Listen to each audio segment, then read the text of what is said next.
Hey, Melanie Phillips here of the Midori Method. I was reflecting on something that happened a couple of weeks ago. I was doing a book launch in Victoria, British Columbia, and the next day I was coming home on the ferry. About halfway through that ferry ride, I thought to myself, where are my car keys and the key to my apartment? And I realized I didn't have them. So that's not the point of the story. The point of the story is I called a tow truck and he was going to meet me on the Vancouver side where my car was parked and tow my car back about an hour to my apartment. And I called my friend and she was going to mail my keys to me. They would come the next day. So this young man, the tow truck driver, picked me up, cigarette hanging out of his mouth, big work boots on, kind of gruff on the outside, but I didn't buy into that facade. He was super kind of soft-hearted. And within literally 2 minutes, we were driving. I was asking him about how long he's been a tow truck driver, what he really wanted to be doing, and he mentioned how he wanted to be a police officer. I was like, why? And he looked at me and said, my brother was murdered. My brother was murdered, and the police in the town that he was murdered in literally didn't do anything to find justice, didn't do anything even though they were pretty sure who the murderer was. There was no justice. So he wanted to be a police officer and do well by his brother. It ended up being that it was his twin brother that was murdered. And this tow truck driver must have been, I think he was about 21 years old.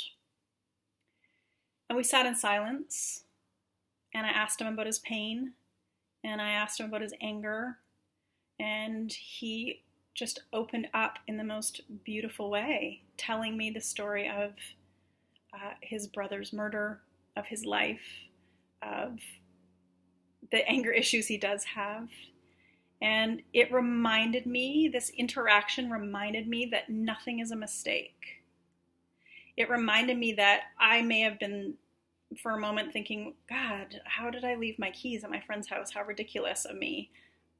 And what I came to see very quickly was that I needed to have that conversation with that young man. We needed to connect, our paths needed to cross, and the universe beautifully set up an interaction where he could share with me, I could listen, and it reminded me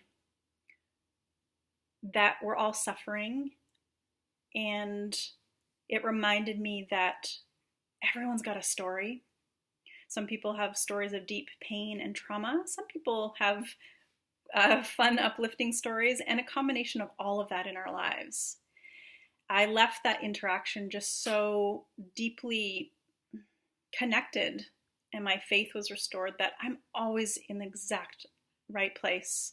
I'm always exactly where I need to be, speaking to the people that I need to speak to, listening to the people that I need to listen to, that everything's okay, that it's all okay, and that the more and more I surrender to trusting in the flow of life and letting go of me thinking that I know why things are happening or why they're not happening, to simply step back and surrender into the beautiful dynamic tapestry of this existence. It's really miraculous and wondrous. So I wanted to share that with you, perhaps as a reminder to you that you are in exactly the right place that you need to be in, even if it looks messy and confused and who knows, right? Yeah. Okay. Hope this helps. Wishing you a beautiful day. Ciao.